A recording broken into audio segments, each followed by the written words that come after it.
Cosa niente con io non ti amo más. You know that, Tomas, because he's... 110 io estabas a fianco a ti. A amarte. Hindi ako nangangati! Mura pati! Tú he dicho You en said- esta... you said- Las semanas. You said last week. Sibuya!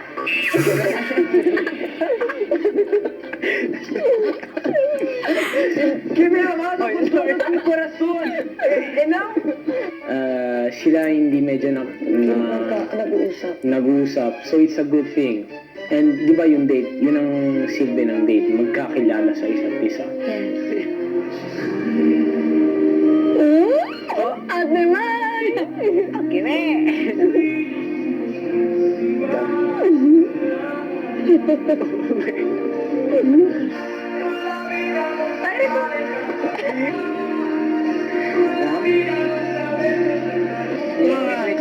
But I can't figure out. Wait, I'm so sorry. Oh, there? Yeah, let's go.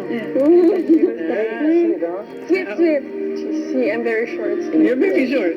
It's the shoes, actually. Sila hindi medyo nag-uusap. So it's a good thing. Ang ganda po. Cute. Yung nangyari. Kasi mas nagkilala po sila ng dalawa. So, are you enjoying it? Right? Shimmy, shimmy, shimmy. Oh, spin. Now into the pool.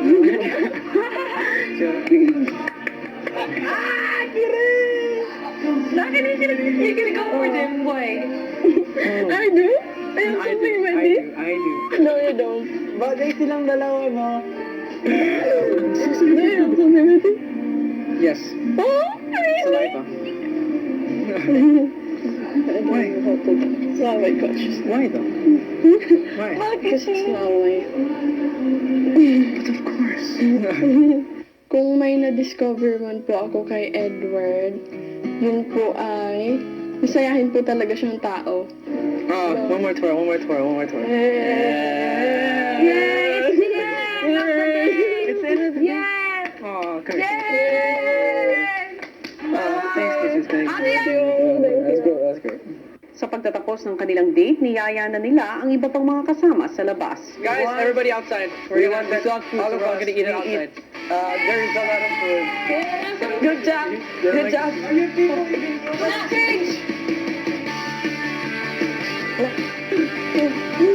Maya-maya naging kapansin-pansin naman ang pagiging tahimik ni Edward. I wasn't worried during. Possibly before and after, but not really during. I think she knows that I don't think of kisses like that. Pero syempre kahit kunyari ako hindi mo bibig. Sabi mo dito. Okay ka lang? Wala ko po. Pagpasok sa loob ng bahay, patuloy ang pananahimik ni Edward. Magpay na. Na.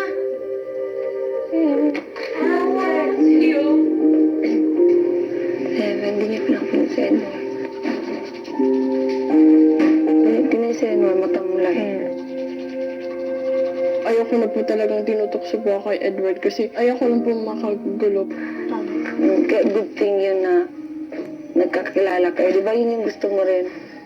Naiilang lang po kay Heaven kasi parang lagi po siyang nakatingin. Ang awkward, kuya, kasi parang, hello,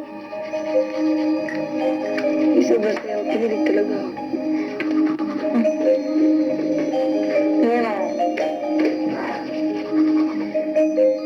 Pero ilang sandali pa, kinausap na rin nito si Heaven. All of that just felt really weird. Everything that just happened. Because for me, if I go on a date, it means something. It's not just it's not me. Go on a date with a girl that I don't have feelings for. That's it. It just feels weird. Susunod! Christian, babae kami, hindi kami lalaki, so iba yung feelings namin sa'yo. Yeah, if you say it So, to a guy, masakit it's yun sa nothing. You say it to a girl.